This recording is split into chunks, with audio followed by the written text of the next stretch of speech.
The revolution in Kerala was nothing less than a war cry aiming to bring in a much needed change, the formation of a society where none was kept aside because of their caste or creed. In today's video, we will learn about three eminent personalities who contributed to the revolution. They are C. Krishnan, Vakkom Abdul Khader Moulavi, and T.K Madhavan. T.K Madhavan was a born leader, a very energetic man, and a radical thinker.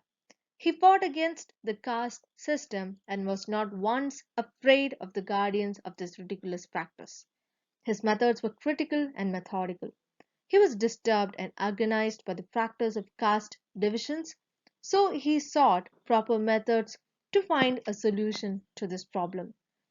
His first move was to raise this issue at the SNDP Yogam, and the next step he took was to draw the attention of the Congress party and, most importantly, that of Gandhiji's. He succeeded in all his attempts. He bought out the periodical Deshabhimani to propagate his views. He played an indisputable role in Vaikim as well as Guruvayur Satyagraha. T.K. Madhavan bridged the nationalist movement and the regional agitation in Kerala and at the end succeeded in all his attempts. The next person we are going to learn about is C. Krishnan. He was born in 1867. He was a journalist and a social reformer. He is remembered for his journal Mitavadi, which was used to propagate progressive ideas by criticizing the deadening, retrogressive, and obsolete practices of the society. In other words, it voiced out the atrocious yet popular practice of the society which forced a particular group of people to lead a life devoid of acceptance and happiness. He was an adamant champion who watched for the fundamental rights of the people.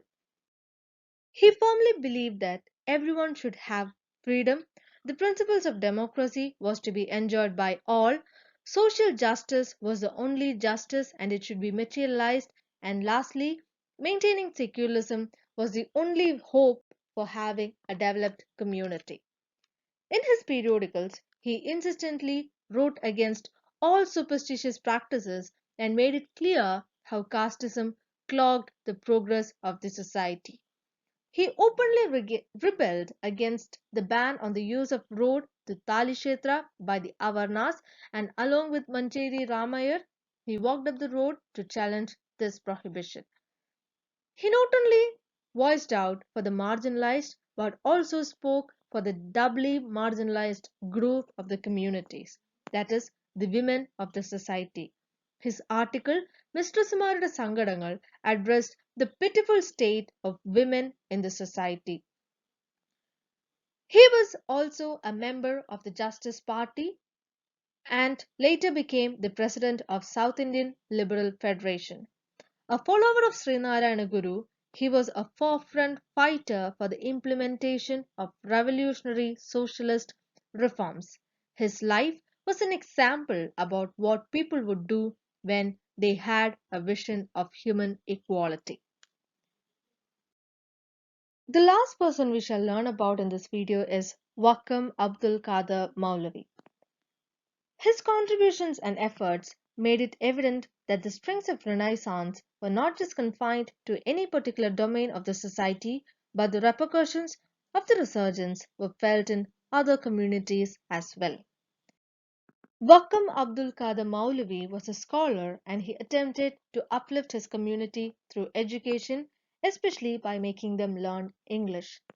He exhorted his people to participate in progressive movements rather than indulging in age old practices. He bought out the newspapers Muslim and Deepika. The Swadesha Abhimani, which was managed by K. Ramakrishnan, was also run by him. Another contribution to the literary field was the periodical Al Islam.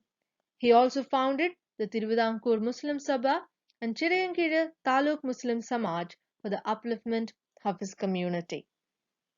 He perceived the changes positively and functioned as a force for changing the world into a better place for all.